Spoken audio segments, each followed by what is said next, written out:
రాత్రి 12:30కు వచ్చాడు. నాయనా ఇప్పుడు వచ్చాడు నాయనా అని అన్నాను. అయ్యగారు నెల్లూరు డబ్బులు పట్టుకుని వస్తున్నాను అయ్యగారు, నా కార్ని వెనకాల 2 కార్లు ఫాలో అయ్యేగారు, ఈ డబ్బులు ఎవరు లాగేసుకుంటాడని భయం చేసి కారు ఏం చేశాను, దైవ సేవకుడి ఇంటికి టర్న్ చేశాను అని అన్నాను. ఎవరి నాయనా నువ్వు దైవ సేవకుడి ఇంటికంటే మందిరంలో నువ్వు క్షేమం. ఎక్కడ క్షేమం? పాస్టర్ గారి ఇంటికి కంటే మందిరంలో నీకు క్షేమం. నీ కారు అక్కడ పెట్టి నువ్వు మందిరంలోకి వెళ్ళిపోరని చెప్పాను. మందిరంలోకి వెళ్ళిపోయాడు. ఉదయం వరకు మందిరంలోనే ఉండి ఉదయాన్ని మళ్ళీ లేచి అయ్యగారు నేను వెళ్తాను ప్రార్థన చేయడానికి వెళ్ళిపోయాడు. చెందిన డబ్బులు లక్షలు. ఈరోజు ఎలా తయారైపోయి కన్ను మీద కాకుండా ఈరోజు పరిస్థితి ఏంటంటే దాదాపుగా 8 ఎకరాల పొలం అమ్మేశాడు. అప్పులు 8 ఎకరాల పొలం పోయింది. చేతులేమి లేదు, చిలిగా లేదు, మందిరాన్ని విడిచిపెట్టడం లేదు. ఎందుకోసమని పోయినటువంటి వ్యాపారం మళ్ళీ నాకు దేవా అనుగ్రహించిన ఆయన. బీచ్కి వెళ్తే ఎవరు లెక్క చేయడం లేదు. ఒకప్పుడు ఏం చేసేవారు, లేచి నిలబడేవారు, అన్నయ్య అవుతున్నాడే అన్నయ్య చేతులు డబ్బులు ఉండేవి. ఈరోజు బీచ్లో ఎవరు కూడా లెక్క చేయడం లేదు. చేపలు వేటకెళ్ళి వచ్చినటువంటి వారి చేపలు అమ్ముతూ ఉంటారు. అమ్ముతూ ఉన్నప్పుడు ఇక్కడ కొంతమంది కొనుక్కుంటారు. వీటికి ఎవరు అమ్మడం లేదు. ఎందుకని? డబ్బులు ఇవ్వడం చెప్పి. ఒక ఆశీర్వాదాన్ని దేవుడు నీకు నాకు ఇచ్చినప్పుడు దానిని చాలా జాగ్రత్తగా భద్రపరుచుకోవాలి. ఈ వ్యాపారంలో అభివృద్ధిని ఇచ్చినప్పుడు నువ్వు చాలా జాగ్రత్తగా కాపాడుకోవాలి. యేసు ప్రభువు ఒక ఉదాహరణ చెప్పారు, ఒక ఉపమానం చెప్పారు. ఒక యజమానుడు దేశాంతరం పోయేటప్పుడు తన దాసులను పిలిపించి ఒకరికి 5 దేనారాలు ఇచ్చాడు, ఒకరికి 3 దేనారాలు ఇచ్చాడు, ఒకరికి 1 దేనారం ఇచ్చాడు. నేను వెళ్తున్నాను కాబట్టి మళ్ళీ ఎప్పుడో వస్తాను, నేను ఈలోగా మీరు దీన్ని వ్యాపారం చేసి అభివృద్ధి చేయండి. మళ్ళీ తిరిగి వచ్చాడు, రండి నా దగ్గరికి రండి బ్రదర్స్. అనుచం నువ్వేం చేశావు? అయ్యా మీరు ఇచ్చిన 5 దేనారాలని అది చేశానయ్యా. ఆయన అక్కడ చెప్పిన మాట ఏంటంటే, ఈ ప్రపంచంలో ఏ పనివాడికి ఏ యజమానుడు ఇవ్వలేనటువంటి బిరుదుని యేసు ప్రభువు మాత్రమే ఇచ్చారు. అలా నమ్మకమైన నీ వ్యాపారాన్ని దేవుడు నీకు ఇచ్చినప్పుడు దానిని అభివృద్ధి జరిగిస్తామన్నప్పుడు దేవుడు ఆ అభివృద్ధిలో నువ్వు దేవుని దగ్గరికి వచ్చి పొందుకోవాల్సినటువంటి సర్టిఫికెట్ ఏంటంటే అలా నమ్మకమైన మంచి దాసుడా. అయ్యా నువ్వు 2 ఇచ్చావు, 4 చేశాను, చాలా సంతోషం. మరొక వ్యక్తి వచ్చాడు, అయ్యా నువ్వు 1 ఇచ్చావు, అది ఒకవేళ ఏమాత్రం నష్టం వచ్చినా విడిపోయినా నువ్వు విత్తన చోట పోయేవాడు. చివరికి అతను చెప్పిన పని చేయకుండా చివరికి దేవుడిని విమర్శించడం మొదలుపెట్టాడు. ఆయన అన్న మాట ఏంటంటే, యేసయ్య అన్న మాట ఏంటంటే,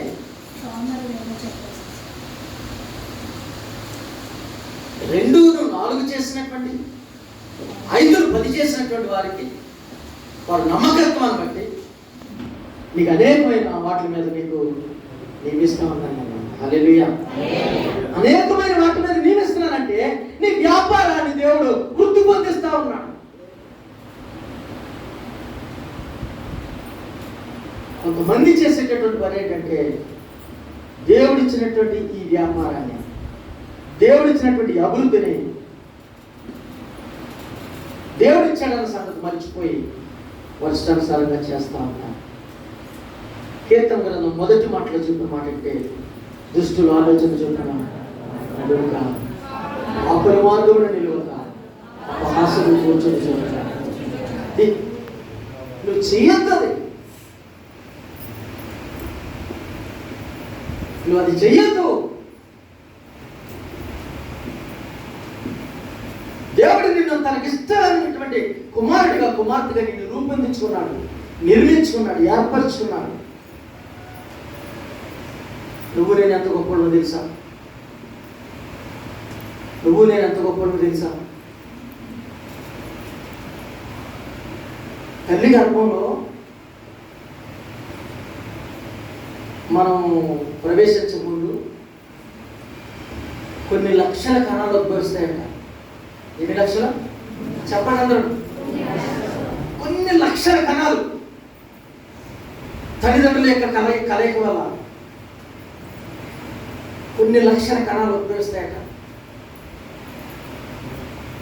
ఆ కణాలన్నీ కూడా ఒకటి ఒకటి ఒకటి ఒకటి ఒకటి ఒకటి చచ్చిపోతాయి. ఏమవుతాయి? చచ్చిపోతాయి. చచ్చిపోగా లాస్ట్కి ఒక్క కణం మిగులుతుందంట. ఆ ఒక్క కణం మాత్రమే అండంలో ప్రవేశిస్తుందంట. అండంలో ప్రవేశించి పిండముగా రూపొందించబడి ఆ 9 నెలలు కడుపులో ఉండి 9 నెలల తర్వాత మనం బయటకు వస్తాం. ఎవరు వస్తున్నారు అంటే మనము అని ఒక వ్యక్తి తల్లి గర్భంలో నుండి బయటకు వచ్చే ముందు మనతో పాటు ఉద్భవించినటువంటి కొన్ని లక్షల కణాలు చచ్చిపోతున్నాయి.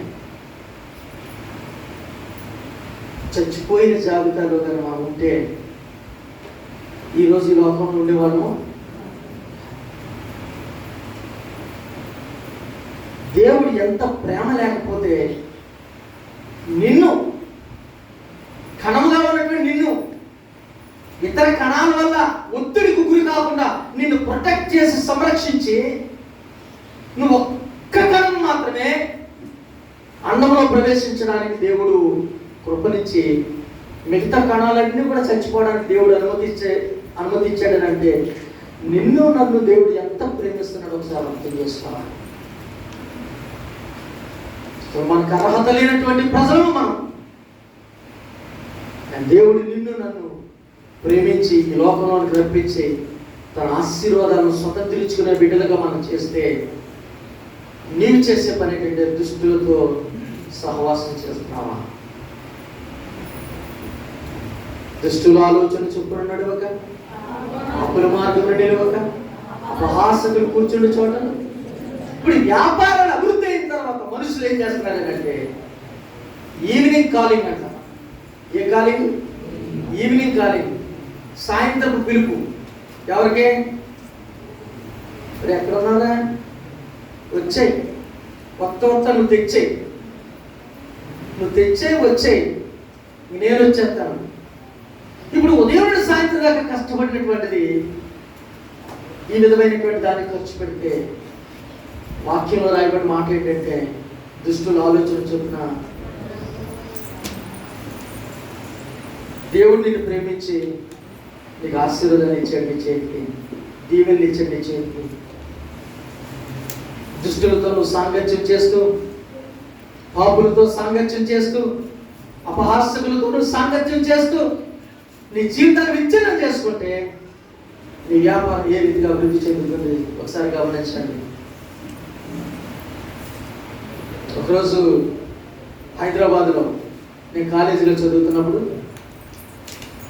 ట్యాంక్ బండ్ మీద కొంతమంది హిందీ మాట్లాడుకునేవాడు తీన్ పత్తా ఆడుతున్నారు. 3 ముక్కలాట ఆడుతూ ఉంటే నేను కాలేజీకి వెళ్ళి కొత్త హైదరాబాద్ బీటెక్ చదువుకోవడానికి ఆంధ్ర కృష్ణ ధీరస్కూల్ కాలేజీకి వెళ్ళాను. సాయంత్రం కదా ట్యాంక్ బండ్ మీద కదా తిరిగొద్దాం కదా అని వెళ్ళాను. ఈ 3 ముక్కలాట ఆడుతున్నారు. సన్నగా ఉండేవాడిని, ఇలా ఈగురు చూస్తున్నాను. ఏంటి ఆడుతున్నారు ఇలా ఈగురు చూస్తున్నాను. ఆ ఏక్ దో తీన్ అంటున్నాడు. ఆ కేలో పోయి కేలో ఆడు అని అంటాడు.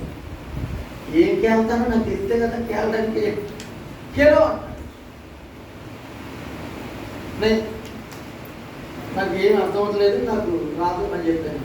అరే కేలో కేలో అని చెప్పి ఆ టీవీలో ₹100 తెచ్చి నా టీవీలో పెట్టేశాడు. నీ దగ్గర డబ్బులు లేకపోతే నా దగ్గర డబ్బులు ఉన్నాయి ఆడు అన్నాడు. ₹100 ఇచ్చేసాడు. ₹100 ఇచ్చేస్తే నేను ₹100 ఎప్పుడు చెప్తున్నాను, ఇది ఏం ఆడాలన్నా ఏం చేయాలి? ఆ సేపు ఉన్న తర్వాత అన్నాడు ఆడికాడు లేకపోతే వెళ్ళిపో అని చెప్పి ఆడి జేబులో పెట్టి ₹100 కాగితం నా జేబులో పర్సులో 300 తీసేసుకున్నాడు. తిరిగి మాట్లాడలేదు. మరి నా డబ్బులు అంటాను. అది సార్ చల్ నా డబ్బులు చదువుకొని వచ్చాను మా అమ్మ నాన్న 300 ఇచ్చిన ఇచ్చారు, 300 నా దగ్గర డబ్బులు లేవు కదా, చలో అందరూ ఇద్దరు ముగ్గురు కలిసి కొట్టడానికి రెడీ అయిపోతున్నాడు. వాకింగ్ గుర్తుకొచ్చింది, అపహాసకులు కూర్చుండే చోటను. క్రైస్తవుడు ఎప్పుడైతే అపహాసకులు కూర్చుండే చోట కూర్చున్నాడు, అక్కడే నీ పతనం స్టార్ట్ అయిందన్న సంగతి గమనించాలి. ప్లేయింగ్ కార్డ్స్ ఆడేటటువంటి సహోదరులతో సహవాసమా, తాగుబోతులతో నీకు సహవాసమా, తిరుగుబోతులతో నీకు సహవాసమా, దుష్టులతో సహవాసమా?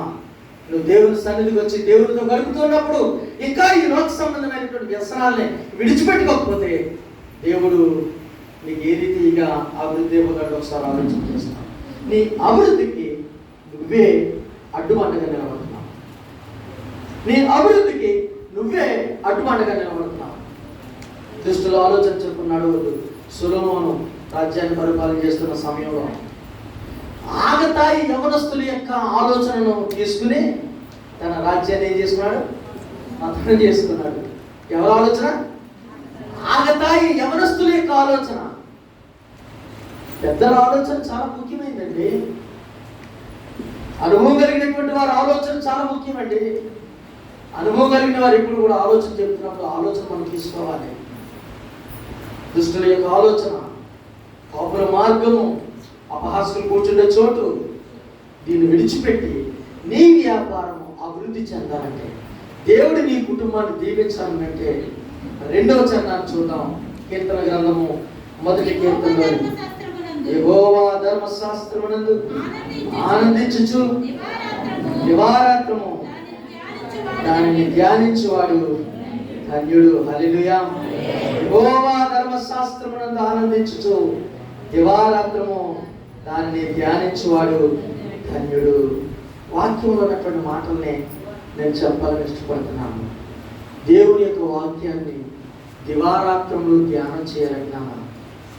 బ్రదర్స్, సిస్టర్స్, దివారాత్రము దేవుని యొక్క వాక్యాన్ని ధ్యానం చేయాలి. ఏపీఎస్పీ సంఘంలో నేను పనిచేసినప్పుడు శ్రీకాకుళం నుండి ఒక ఫ్యామిలీ వచ్చి అక్కడ ఏపీఎస్పీలో ఉంటుండేవారు. ఒక వృద్ధాప్యంలో ఉన్నటువంటి తల్లిగారు ఉన్నారు.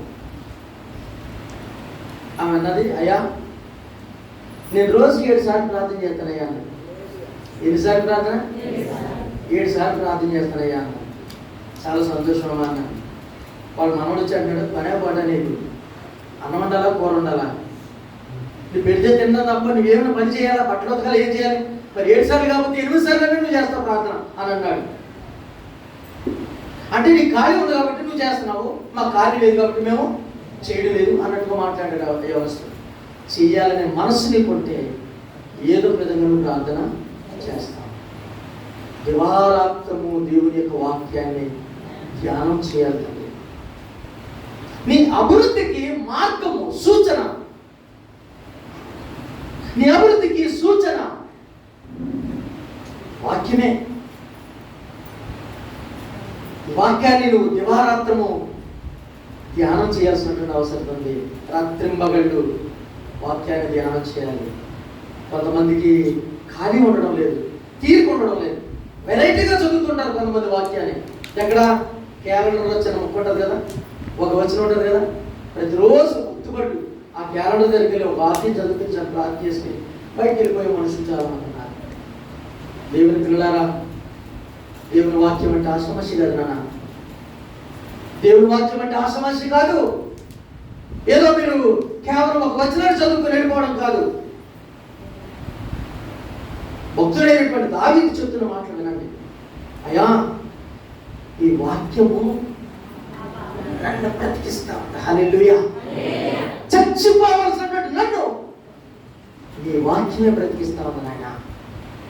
అంత మాత్రమే కాదు, ఈ వాక్యము నా పాదములకు దీపమును, నా త్రోవలకు.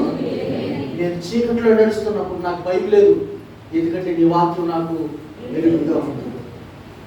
ఇంకొక మాట కూడా చెప్తున్నాడు దావీదు, ఏంటో తెలుసా? అయ్యా, ఎదుటి నేను పాపం చేయకున్నట్లు నా హృదయంలో నీ వాక్యాన్ని ఎంచుకున్నాను. చప్పటి కొట్టి దేవుని వెంకటేశ్వర,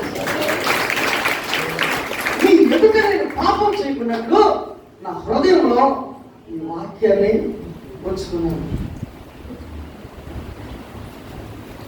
వాక్యం అంటే ఆషామాషి కదండి. సేవకుడు వాక్యాన్ని బోధిస్తున్నప్పుడు ఒక ప్రసంగం అనేది ప్రసంగ వేదన లాంటిది. సహోదరు నాకు ఫోన్ చేసి, అయ్యా సందర్భం ఇది, వ్యాపారాలంతా ఫలభరితంగా లేవు, నిరాశలోనిపోతా ఉన్నారు బిడ్డలు, ఆకలి తలబెట్టించుకుపోతున్నారు బిడ్డలు, చాలా కష్టపడుతున్నారు బిడ్డలు, ఉదయం నుండి సాయంత్రం వరకు ప్రయాసపడినా ఏమీ ఉండడం లేదు. వాక్యం దేవుని సేవకుడు మీకు ఒక ప్రసంగం చేయాలంటే ప్రసంగ వేదన అడుగుతుంది. అలాంటప్పుడు చాలా మంది వాక్యాన్ని వినకుండా నిర్లక్ష్యంతో ఉండి వాక్యాన్ని పట్టించుకోకుండా కొంతమంది కురుకుబాటు పడేవాళ్ళు కొంతమంది అయితే, ఆ పక్కన వాళ్ళతో మాట్లాడేవాళ్ళు కొంతమంది అయితే, అటు ఇటు చూసేవాళ్ళు కొంతమంది అయితే, వాక్యం ఎవరి కోసం? ఎంతగానే చెప్పడమా, దివారాత్రము దానిని ధ్యానించేవాడు వీడు. ఆ దివారాత్రము ధ్యానించినటువంటి వాడు అతడు నీటి కాలువల యోరను నాటబడినదై ఆకువాడక తన కాలమందు ఫలమిచ్చు. ఎలా ఉంటాడుట? తన కాలమందు ఫలమిచ్చు చెట్టు, ఆకువాడిపోకుండా నీటి కాలువల యోరను నాటబడినదై. ఎప్పుడైనా గమనించండి, మనం ఇంటి దగ్గర గిన్నెలు కడుక్కున్నప్పుడు ఈ గిన్నెలు కడుక్కున్న నీళ్ళన్నీ పోవడానికి ఒక దగ్గర చిన్న గొయ్యి తీసి ఏర్పాటు చేస్తాం. నీళ్ళన్నీ కలిసి అక్కడ స్టాక్ అవుతూ ఉంటాయి. దాని చుట్టుపక్కల ఉన్నటువంటి మొక్కలు చూడండి, దూరంగా ఉన్న మొక్కలు చూడండి. ఆ నీళ్ళు ఎక్కడైతే ఎక్కువగా ఉంటున్నాయో అక్కడే చెట్లు బాగుంటున్నాయి. వాక్యాన్ని దివారాత్రము ధ్యానించేవాడు సమృద్ధి అయినటువంటి ఆశీర్వాదాలు కలిగి ఉంటాడు.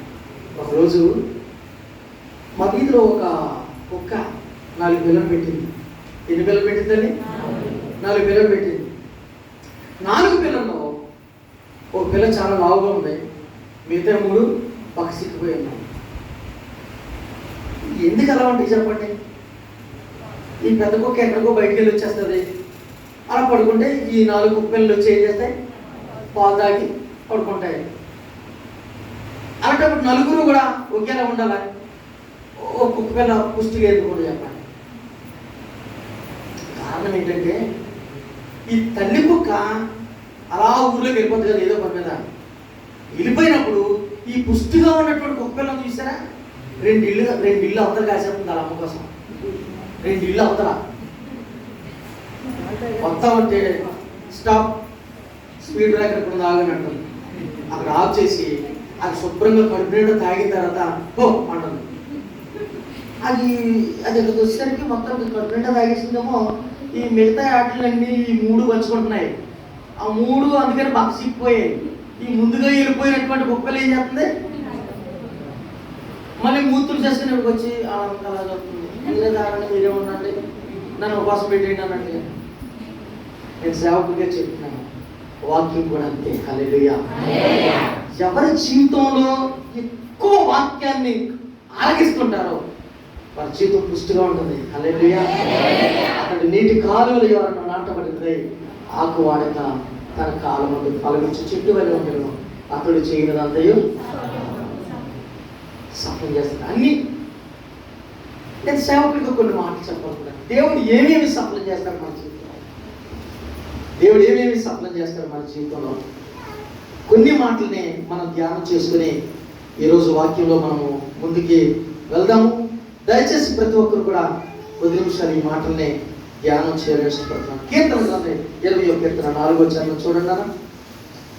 20వ కీర్తన 4వ చరణం. నీ కోరికను సిద్ధింపచేసి నీ ఆలోచన యావత్తును. హల్లెలూయా, హల్లెలూయా. దేవుడు నీ ఆలోచన యావత్తును సఫలపరుస్తాడు. నీ కుటుంబం విషయంలో, నీ బిడ్డల విషయంలో, నీ వ్యాపార విషయంలో నీవు ఏ ఆలోచనలు అయితే చేస్తున్నావో ఆ ఆలోచన దేవుడు సఫలపరచాలని ఇష్టపడుతున్నాడు. ఆ ఆలోచన కూడా దేవునికి ఇష్టకరమైనటువంటి ఆలోచన అయి ఉండాలి. దేవునికి విరుద్ధమైనటువంటి ఆలోచన. అందుకే భక్తులు కొన్నిసార్లు అంటాడు, ప్రభా నీకు ఆయాసకరమైన మార్గం ఏమైనా ఉన్నాయంట.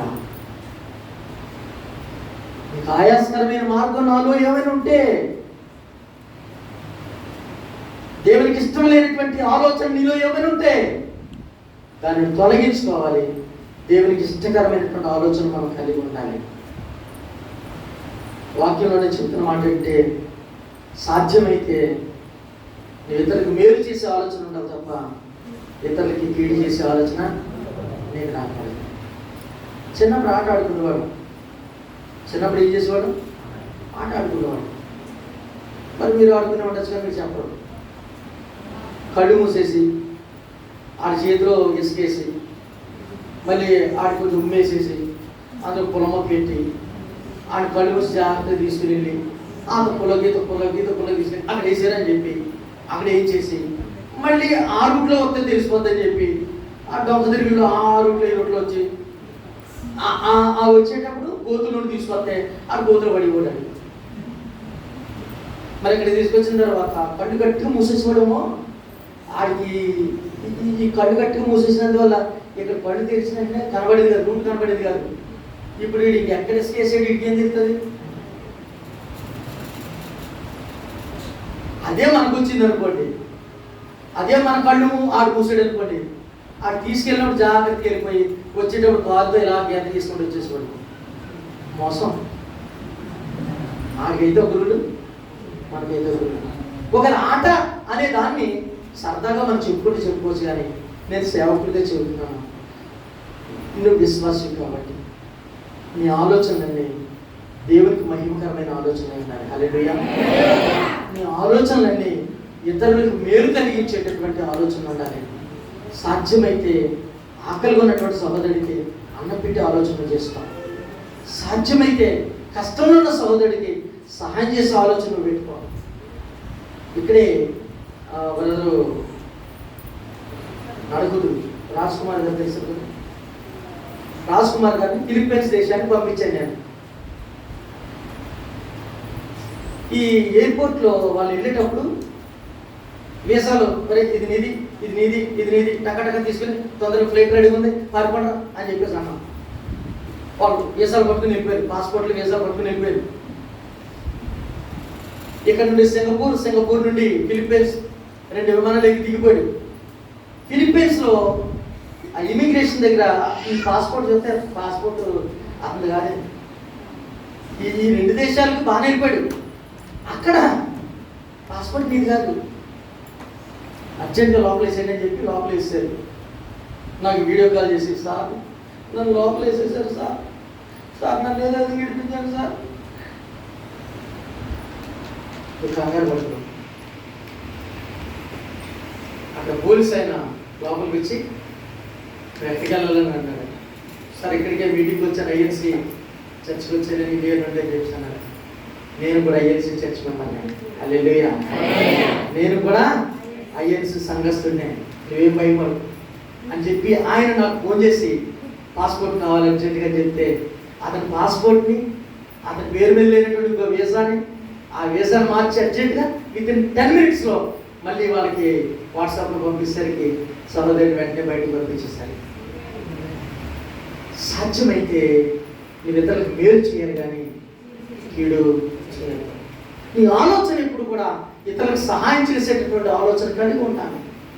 ఒకరి కష్టంలో ఉన్నప్పుడు, ఒక వేదనలో ఉన్నప్పుడు నీ ఆలోచన మంచిదైతే దేవుడు ఆలోచనను సఫలపరుస్తాడు. హల్లెలూయా. దేవుడు ఏం సఫలపరుస్తాడమ్మా? మన ఆలోచనలన్నింటినీ సఫలపరుస్తాడు. కాబట్టి నీ వ్యాపారంలో అభివృద్ధి కొరకు ఏ రీతిగా నువ్వు వెళ్తే మంచిదో, ఏ రీతిగా వెళ్తే సక్రమైన మార్గంలో వెళ్తావో, నువ్వే రీతిలో వెళ్తే న్యాయబద్ధమైనటువంటి మార్గంలో వెళ్తావో దాన్ని ఆలోచన చేసుకుంటే దేవుడు ఖచ్చితంగా ఆ ఆలోచనని సఫలపరుస్తాడు. నేను సేవకుడికి ఒక మాట చెప్పాలని ఇష్టపడుతూ ఉన్నాను. మా సంఘంలో ఒక సహోదరుడు, అయ్యా వ్యాపారం చేసుకోవాలని అనుకుంటున్నాను, ఏ వ్యాపారం చేస్తే బాగుంటుంది అని అన్నాడు. ఏ వ్యాపారం చేస్తే బాగుంటుందో నువ్వు ఆలోచించినా, నాకైతే అంత అవగాహన లేదు అని చెప్పాను. ఎవరో సహోదరుల దగ్గరికి వెళ్తే తను చెప్పాడంట, నాన్న ఐటమ్ 10 రూపాయలే, ఇది చిన్న జుబ్బా, చిన్న డ్రాయరు, చిన్నపిల్లలకు సంబంధించిన అన్ని కూడా ఐటమ్ 10 రూపాయలే. అవి కొనుక్కొచ్చిన తర్వాత నువ్వు బయట 20 రూపాయలు అమ్మితే ఈజీగా కొంటారు అని చెప్పారట ఎవరో. అయ్యారు ఇలా వెళ్దాం అనుకున్నానని అన్నాడు. సరే పట్టుకెళ్ళి ఒక 2000 పట్టుకుని వెళ్ళు అన్నాడు. 2000 పట్టుకుని విజయవాడ వెళ్ళాడు. ఆ 10 రూపాయల ఐటమ్స్ అన్నీ తెచ్చుకున్నాడు, ప్రార్థన చేయించుకున్నాడు, వీధిలోకి వెళ్ళాడు. మొదటి రోజు దేవుడు చాలా అద్భుతంగా దానికి వ్యాపారంలో లాభప్రాప్తిని ఇచ్చాడు. ఒక ఐటమ్ 10 రూపాయలు పెట్టుకున్నాడు, ఎంతగా అమ్ముతున్నాడు? 20 రూపాయలు అమ్ముతున్నాడు. దాదాపు ఒక వస్తువు దగ్గర డబ్బులు వస్తూ ఉంది, బాగా సంపాదించుకుంటున్నాడు. ప్రతిరోజు వ్యాపారం, ప్రతిరోజు మందిరం దగ్గరికి వచ్చి ప్రార్థన చేయించుకుని వ్యాపారం వెళ్తా ఉన్నాడు. నేను సేవకుడిగా చెబుతున్నాను ఈరోజు, సేవకుడిగా చెబుతున్నాను ఈరోజు. ఇక రోడ్డు మీద తిరగడం మానేశాడు. ఒక షాప్ అద్దెకి తీసుకుని షాపులో ఈ బట్టలతో పాటు ఇంకా కొన్ని బట్టలు అమ్ముతూ ఉన్నాడు.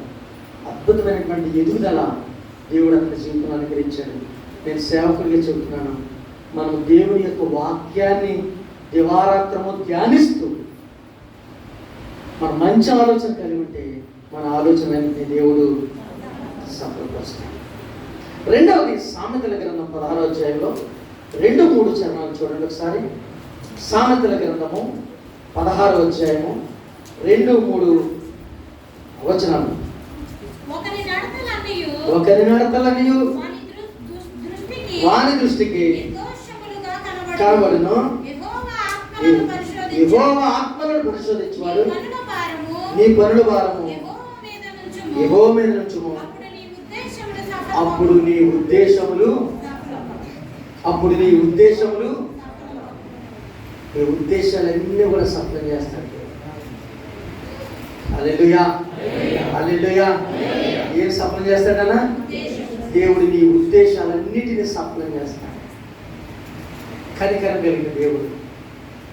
నీ హృదయంలో ఏ ఉద్దేశం కలిగి ఉన్నావు, నీ హృదయంలో ఏ ఆలోచన కలిగి ఉన్నావు, నీ హృదయంలో ఏ తలంపు కలిగి ఉన్నావో ఈ ఉద్దేశాలన్నింటినీ సఫలపరుస్తాడు. ఎప్పుడు చెప్పాలి? దాని కనెక్షన్ ఏం పెట్టాడు దేవుడు? మళ్ళీ దివారాత్రము ఆయన వాక్యాన్ని నువ్వు ధ్యానం చేస్తూ ఉన్నావు. అది మర్చిపోవద్దు, అది మర్చిపోతే ఇప్పుడు కూడా దేవుని వాక్యానికి దగ్గరగా ఉన్నప్పుడు నీ ఉద్దేశాలన్నీ కూడా దేవుడు సఫలపరుస్తాడట. బైబిల్ గ్రంథంలో మాట చెప్పి నేను ముందుకు వెళ్తాను. బైబిల్ గ్రంథంలో యోసేపుని ఐగుప్తు దేశానికి అమ్మేశారు. వాళ్ళ అన్నదం ఎక్కడికి అమ్మేశారు? ఐగుప్తు దేశానికి అమ్మేశారు. ఐగుప్తు దేశానికి అమ్మేయక ముందు ఒక బావిలో పడేశారు, నూతులు పడేశారు. నూతులు పడేస్తే మీ చుట్టూ అన్నదమ్ములు ఉన్నారు. ఎవరున్నారు? మీ చుట్టూ అన్నదమ్ములు ఉన్నారు. సరే అన్నయ్య, ఇక మీద నాకు దర్శనం వచ్చినా చెప్పను, మీరు మేక పిల్లని వేసుకున్నా గొర్రె పిల్లని వేసుకున్నా చెప్పను, మీరు ఎన్ని మోసాలు చేసినా నాతో చెప్పను, సారీ అన్నయ్య అని చెప్తే బయటికి పిలిచేద్దామని చూస్తున్నారు. యోసేపు పైకి చూస్తున్నాడు. ఎక్కడికి చూస్తున్నాడు? పైకి చూస్తున్నాడు. యోసేపు అన్నయ్యలు అనుకుంటున్నారు. చెప్పే ఏమని? సారీ అని చెప్పారా? చెప్పే చెప్పు అన్నారు. యోసేపు ఇలా చూస్తా ఉన్నాడు. వాళ్ళు అంటున్నారు చెప్పే. యోసేపు ఆడగా చూస్తున్నాడు. వాళ్ళకన్నా పైన యేసయ్యని చూస్తా ఉన్నాడు. హల్లెలూయా, హల్లెలూయా. వాళ్ళకన్నా పైన దేవుడు చూస్తా ఉన్నాడు. అందుకే యోసేపు ఐగుప్తు దేశానికి వెళ్ళినప్పుడు దేవుడు అతనికి తోడై ఉన్నందువలన అతడు చేయనిదంతా దేవుడు అక్కడ సఫలం చేశాడు. హల్లెలూయా. ఐగుప్తుకి ప్రధాని అయిపోయాడట. ప్రధాని అంటే ఐగుప్తు దేశంలో నంబర్ 1 పర్సన్ అతనే. మిగతా వాళ్ళందరూ కూడా అతని తర్వాతే. కారణం ఏంటి చెప్పండి?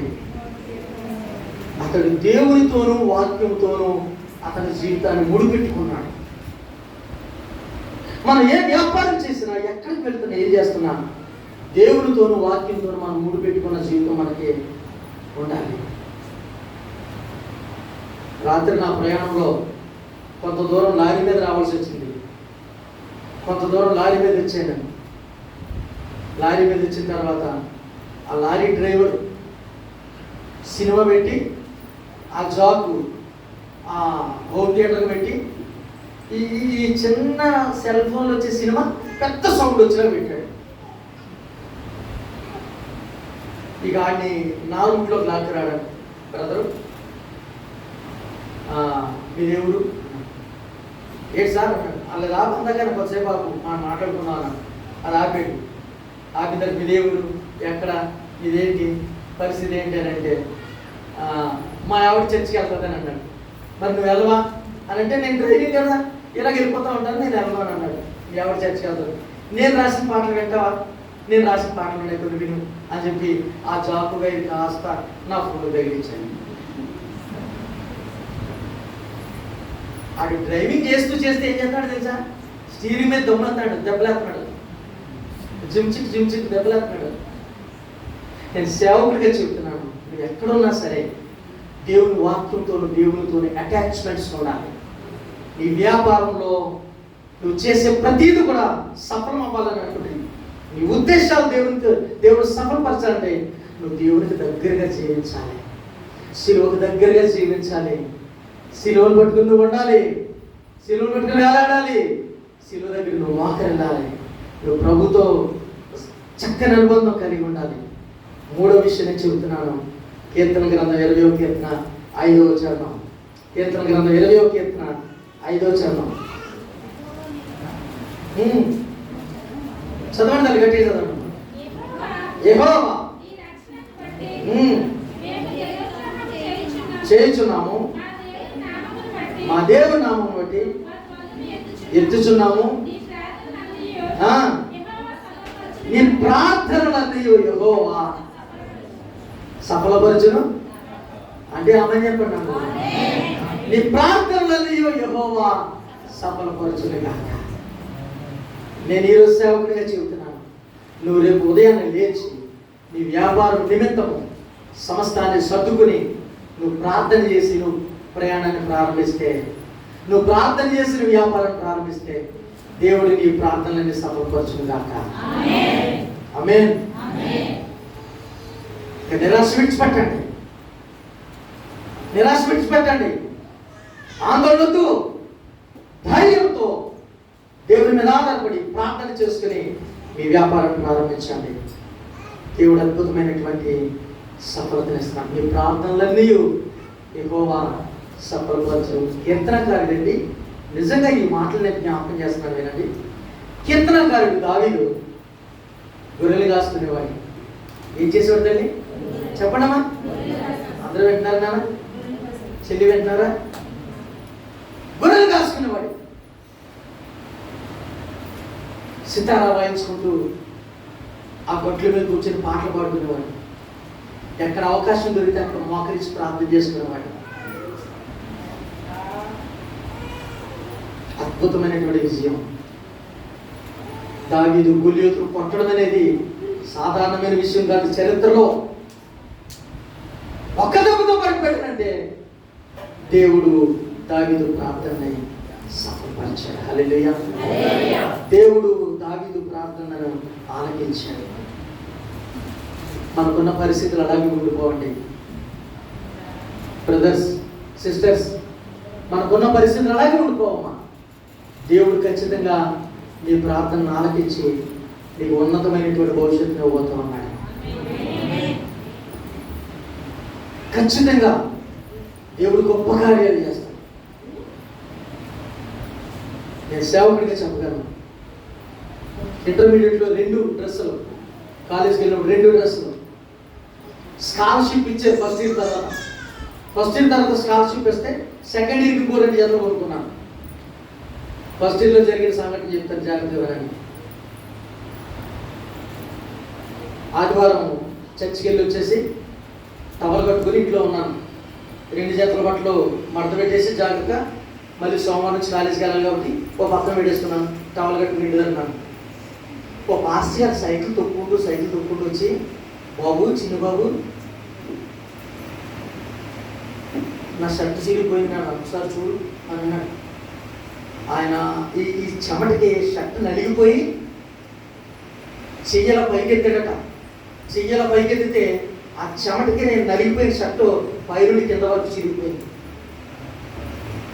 నన్ను ఏమడుగుతున్నాడు వచ్చి, ఒక షర్ట్ అని అంటాడు. కులికి నక్క మీద ఏం పడ్డది?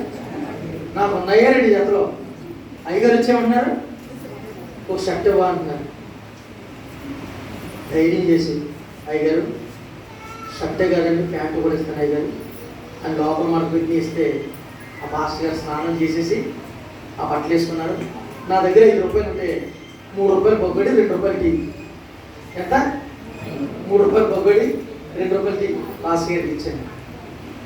సాయంత్రం మా ఆత్మీయ దైవజనుడు, నేను ఏ ఆరాధనకి వెళ్ళేవాడు ఆ పాస్టర్ గారు కబుర్లు పెట్టారు, ఒరే చిన్ని ఒకసారి ఇంటికి రారా అన్న. ఎక్క అన్నా, మామయ్య బట్టలు టైట్ అయిపోయిన బట్టలు లోపల ఉన్నాయా, నీకు ఒకవేళ ఏమైనా సరిపోతాయేమో చూసుకుని ఎన్ని బట్టలు సరిపోతే అన్నీ తీసుకో అని చెప్పాను. నాకు లోపలికి వెళ్ళి తలుపు వేసేసుకుని నా బట్టలు తీసి పక్కన పెట్టి ఆ పాస్టర్ గారి బట్టలు ఒకటి తీసుకుని వేసుకుంటే ప్యాంట్ కరెక్ట్గా ఆదించి కుట్టించినట్టు ఉంది. ప్యాంట్లు షర్ట్లు 7 జతలు తీసుకుని ఆ 7 జతలు పట్టుకుని మూట కట్టేసుకుని నెత్తి మీద నుంచి, అక్క ఇది సరిపోయాక అన్నాను. సరిపోయా పట్టుకెళ్ళి అన్నాను. ఒక్క జత ఇస్తే 7 జతలు. బల నమ్మకమైన మంచి దాసుగా నీ వ్యాపారంలో నువ్వు నమ్మకం ఉంటే అనేకమైన వాటి మీద దేవుడు నీకు బలపరుస్తాడు. నేను సేవకుడిగా అనుభవపూర్వకంగా చెప్తున్న మాట, ఈరోజు బాధపడుతున్న నిన్ను బాధలో ఉంచేది దేవుడు, నిరాశపడుతున్న నిన్ను నిరాశలో ఉంచిన దేవుడు, వేదన పడుతున్న నిన్ను వేదనలో విడిచిపెట్టడు దేవుడు. ఖచ్చితంగా ఆయన చెయ్యిచ్చి నిన్ను బయటికి రప్పించడానికి ఇష్టపడతా ఉన్నాడు. నీ ప్రార్థనలన్నీ ఆయన సఫలపరుస్తున్నాడు. కీర్తన గ్రంథం 18వ కీర్తనలో 6వ మాట ఒకసారి చూడండి నాన్న, 6వ మాట ఒకసారి చూడండి. 18వ కీర్తన 6వ మాట. నా శ్రమలో నేను యెహోవాకు మొరపెట్టితిని, నా దేవునికి ప్రార్థన చేసి ఆయన తన ఆలయంలో ఆలకించి నా ప్రార్థన అంగీకరించాడు. హల్లెలూయా. నా శ్రమలో నేను యెహోవాకు మొరపెట్టాను. నేను బైబిల్లో కొన్నిసార్లు అండి కొన్ని పదాలకి సరైనటువంటి అర్థాలు మనం తీసుకోలేము. అంగలార్పు అనే మాట కనబడుతుంది, అంగలార్పు అనే మాట కనబడుతుంది. అంగలార్పు అంటే ఏంటండి? అంగలార్పు దేవుని సన్నిధిలో రోధించి ఏడ్చి ప్రార్థన చేయడం అంగలార్పు. ఈ అంగలార్పులో ఎంత శక్తి అయితే ఉందో ఆ శక్తిని అంతటిని కూడగట్టుకుని దేవుని దగ్గర ఏడవడం. ఎంత ఓపిక అయితే ఉందో అంత ఓపికను కూడా దేవుని మందిరంలో వ్యక్తపరిచి ఏడవడం అంగలార్పు. సేవకుడిగా నేను చెబుతున్నాను, అంగలార్పు ప్రార్థన నేర్చుకోవాలి మనం, కన్నీటి ప్రార్థన నేర్చుకోవాలి మనం. కన్నీరు ఎప్పుడు వస్తుందండి? కన్నీరు ఎప్పుడు వస్తుందండి? బాధలో ఉన్నప్పుడు వస్తుంది.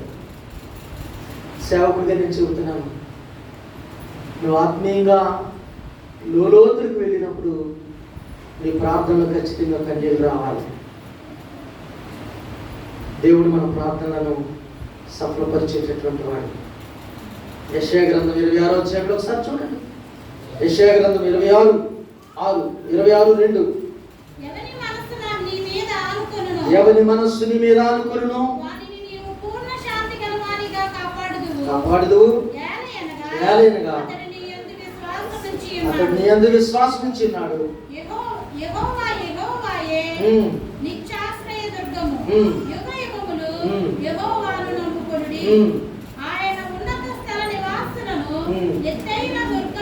అమ్మ యెషయా 26:2 1-2 కూడా చూడండి ఒకసారి.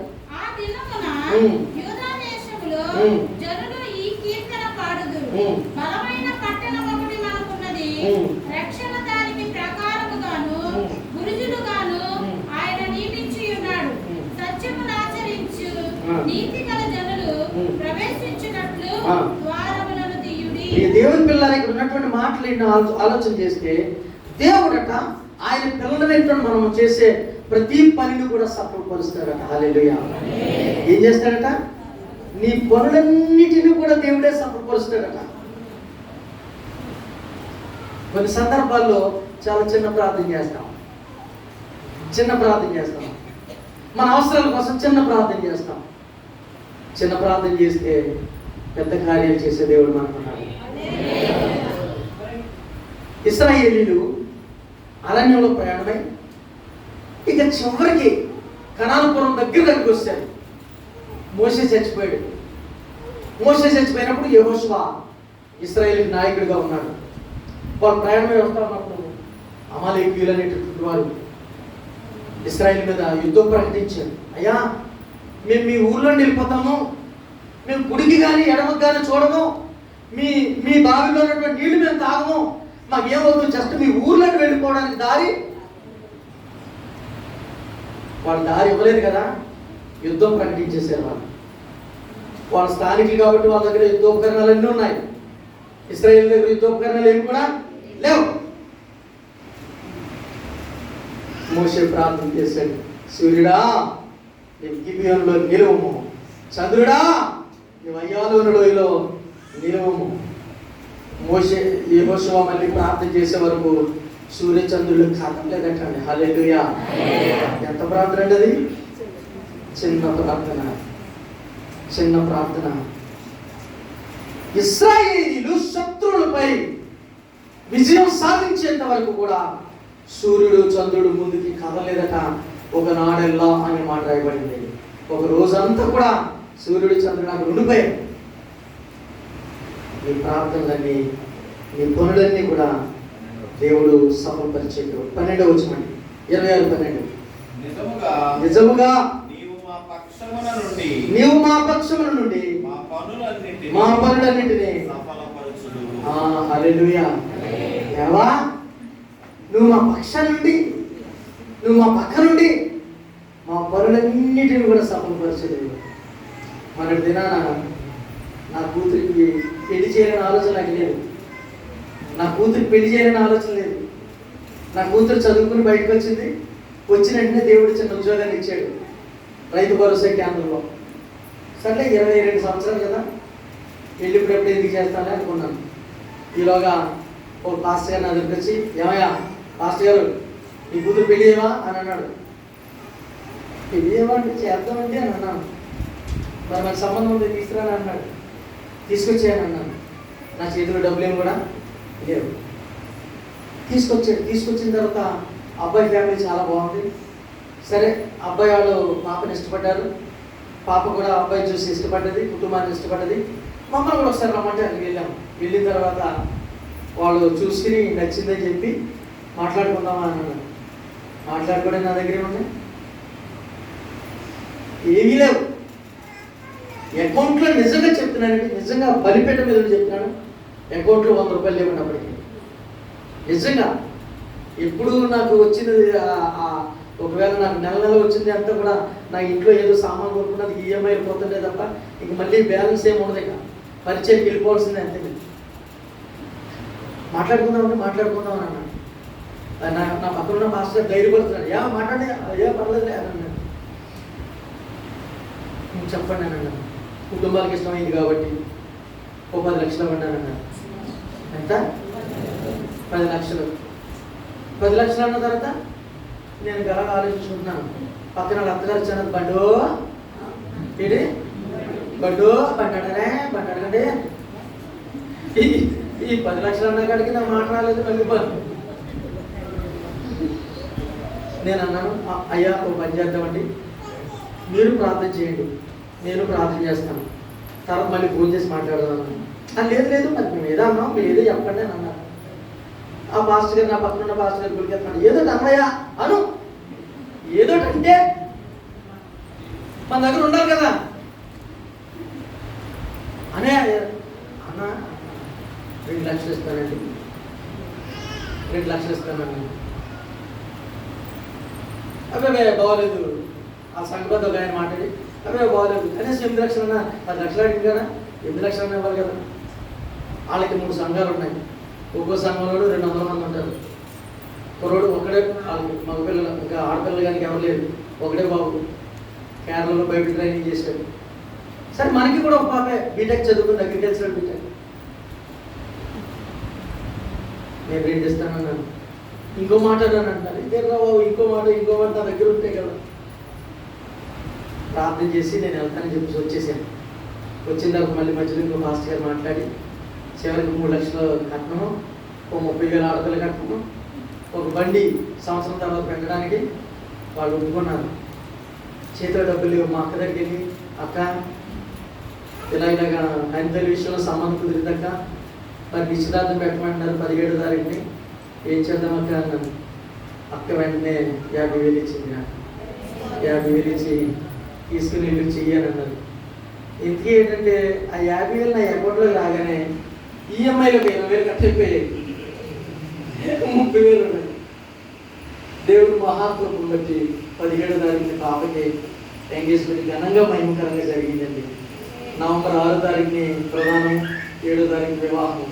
నేను సేవకుడికి ఏం చెప్పినానంటే, దేవుడు నీ పనులను సఫలపరిచే దేవుడు. హల్లెలూయా.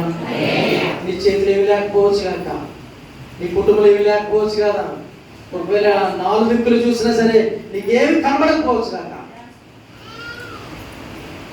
అన్నిటికంటే మించి 4 దిక్కులు చూసినా మనకి ఏం కనబడిపోయినా మన పైకి చూస్తే ప్రభు ఉన్నాడు. హల్లెలూయా. ఆయన మాత్రమే నీ పనులన్నీ సఫలపరిచేటటువంటి దేవుడు. మరొక విషయాన్ని కూడా నేను జ్ఞాపకం చేసి వాక్యం ముందుకు వెళ్తాను. ఆదికాండం 24:12. ఆదికాండం 24:12 ఒకసారి చూద్దాం. ఆదికాండం 24:12.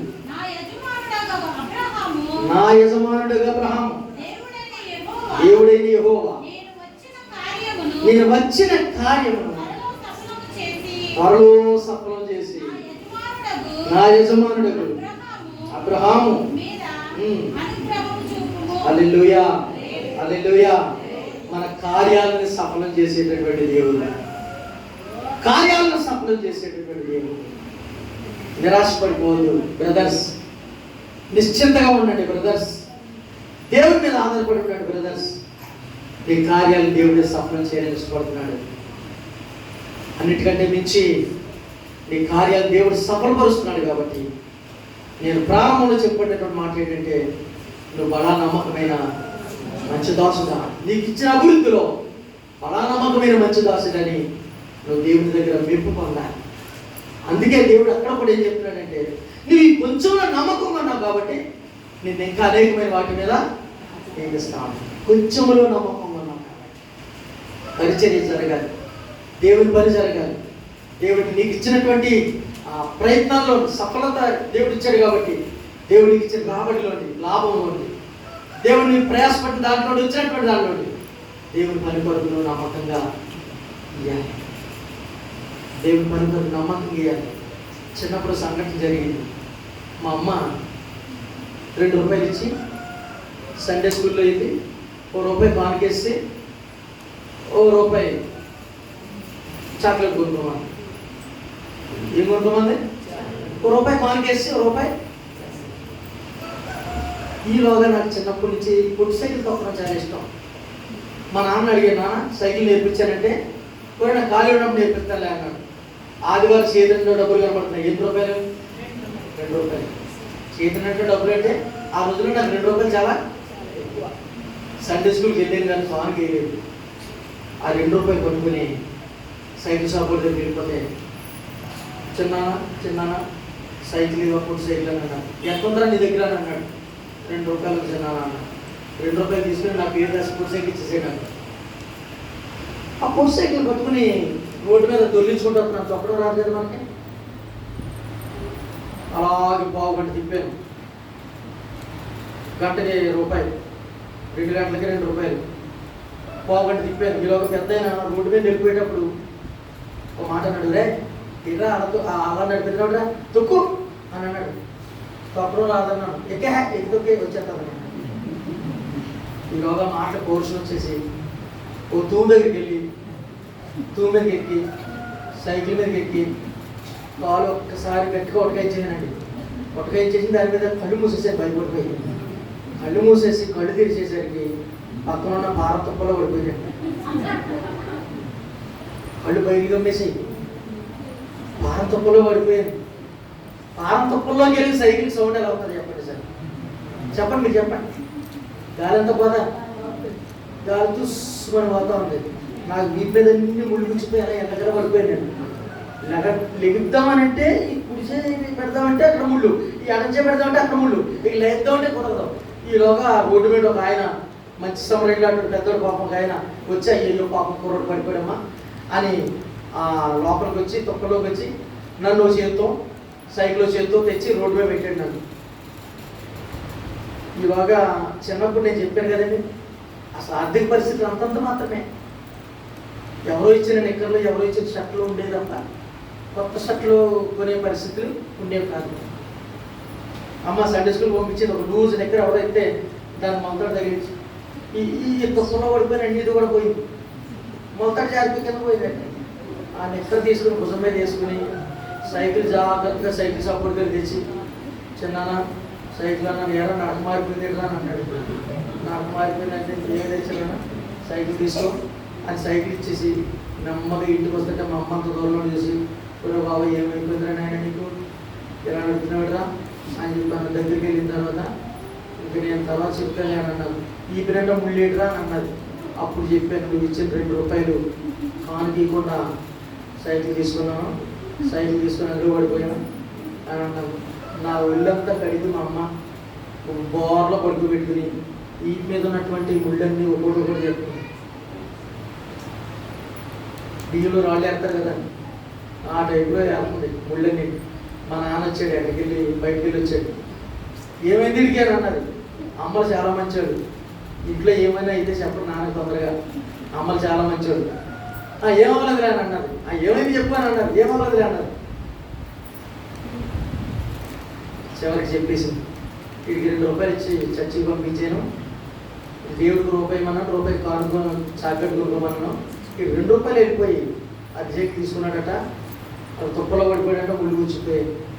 మా నాన్న నేను బోర్లో పడుకున్నాను కదా, మా అమ్మ ఒళ్ళో ఇలా మొహం పెట్టి నేను చెప్పేదాకా అడిగావా, నేను నేర్పుతాను అన్న కార్యక్రమం నేర్పుతాను మాట ఆర్గించావా, నీకు ఎలాగా ఉన్నా. మనం నవ్వుకోవడానికి ఈ విషయం చాలా జాగ్రత్తగా ఒక నవ్వుకోవడానికి పనిచేయచ్చు. కానీ ఇలాంటి మిస్టేక్స్ చిన్నవాడిగా నేను చేస్తే చేయొచ్చు, కానీ పెద్దవాడిగా మనం కూడా ఇంకా చేస్తాం. దేవునికి మాట. యేసు ప్రభు దగ్గరికి ఒక కాయిన్ తీసుకొచ్చాయ్యా ఆయన శోధించడానికి, ఇది ఎవరికి ఇవ్వాలని అడిగితే కైసరికి ఇచ్చేయండి, దేవుడికి ఇవ్వద్దని చెప్పలేదు, కైసరికి ఇవ్వద్దని చెప్పలేదు. కైసరికి ఇవ్వండి, దేవుడిది మీరు ఖర్చు పెట్టుకోవాల్సి మీరు ఖర్చు పెట్టుకోండి, మీకు దేవుడు ఇచ్చిన దాని నుండి దేవుడికి ఇవ్వండి. మీ వ్యాపారాలు దేవుడు అద్భుతంగా అభివృద్ధి చేయడానికి ఇష్టపడుతున్నాడు. కాబట్టి మీ హృదయాలను మార్చుకుని తలంపులను మార్చుకొని దేవుడు సఫలపరిచే దేవుడు మనకు ఉన్నాడు. కాబట్టి ఆయన వాక్యాన్ని దివారాత్రం ధ్యానం చేస్తూ వాక్యంలో జీవించడము, అలాంటి కృప పరిశుద్ధాత్మ దేవుడు మనకు వెంటగా దయచేయను కాక. మోకరించగలిగిన వారందరూ కూడా మోకరించాలి.